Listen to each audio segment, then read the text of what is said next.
ঢাকা বিশ্ববিদ্যালয় কেন্দ্রীয় ছাত্র সংসদ ডাকসু নির্বাচনের মনোনয়নপত্র সংগ্রহ ও জমা দেওয়ার সময় একদিন করে বাড়ানো হয়েছে। সকাল থেকে এখনও কেউ নতুন করে মনোনয়নপত্র তোলেননি বা জমা দেননি। ভিড়ের কারণে অনেকেই মনোনয়নপত্র সংগ্রহ করতে না পারায় সময় বাড়ানোর কথা বলা হয়েছে। মনোনয়নপত্র সংগ্রহের শেষ সময় আজ বিকেল ৫টা এবং জমা দেওয়া যাবে আগামীকাল বিকেল ৫টা পর্যন্ত।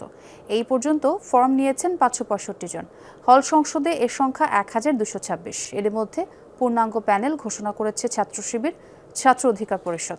ছাত্রদল নেতারা ফর্ম নিয়েছেন আলাদা আলাদাভাবে। ইতোমধ্যে নির্বাচনের চূড়ান্ত ভোটার তালিকা প্রকাশ করা হয়েছে। তালিকায় মোট ভোটার ৩৯,৭৭৫ জন। আগামী ৯ সেপ্টেম্বর ডাকসু নির্বাচনের ভোট গ্রহণ, সেদিনই ঘোষণা করা হবে ফলাফল। এখনো পর্যন্ত আমরা স্বতন্ত্র প্রার্থী হিসাবে কোনো রাজনৈতিক চাপের মুখে পড়ি নাই এবং আমরা পড়বো না আশা করি।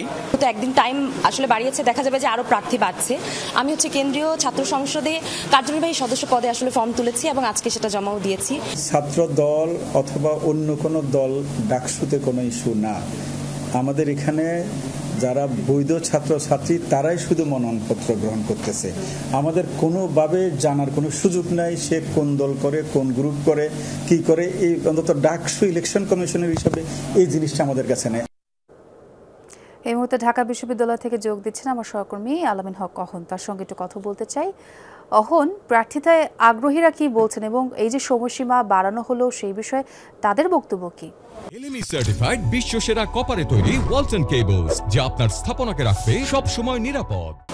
তারা বলছেন বিশেষ করে যারা আজ মনোনয়নপত্র নতুন করে নিচ্ছে তারা তো একটা সুযোগ পেলেন। গতকাল যারা নেননি, 4টার পরও যারা সময় পাননি, যে কারণে তারা বেশ খুশি। এবং আমরা দেখেছি সেই সব শিক্ষার্থী যারা একেবারে শেষ মুহূর্তে নেবেন কি নেবেন না, তাদের ভালোই হয়েছে একদিন বাড়ানোর কারণে। তারপরেও আমরা দেখেছি নানান সময়ে, বিশেষ করে গতকাল রাতেও যখন বেশ কিছু শিক্ষার্থীর পক্ষ থেকেও কিন্তু বলা হয়েছে যে একটি নির্দিষ্ট কোনো দলকে সুবিধা দেওয়ার জন্য সেটি করা হচ্ছে কিনা।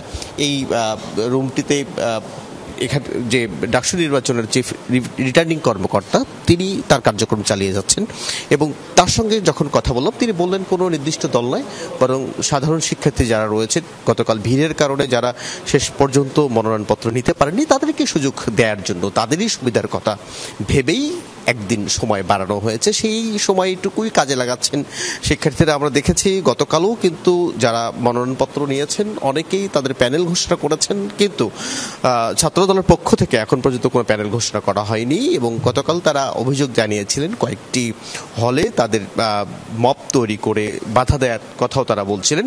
এবং সব মিলিয়ে ডাকসু নির্বাচনের যে আনন্দঘন মুহূর্ত আমরা কয়েকদিন আগে থেকে দেখছিলাম তার কিছুটা কি ছন্দপতন গতকাল ঘটে গেল কিনা সেটিও অনেকে বলছেন। তারপরেও কিন্তু 9 সেপ্টেম্বর যেহেতু ভোট গ্রহণের যে তারিখ, সেই সময়সীমার কিন্তু কোনো নড়চড় হবে না সেটি জানিয়েছেন। এবং এর মধ্যে 2-1 দিন হয়তো অন্যান্য বিষয়গুলোর যে সময়সীমা আছে সেটি হয়তো একটু বাড়তে কিংবা পিছিয়ে যেতে পারে। তবে সাধারণ শিক্ষার্থীদের মধ্যে উচ্ছ্বাস দেখছে। 6 বছর পর ডাকসু নির্বাচন হচ্ছে, যদিও সেটি নিয়মিত হয় না।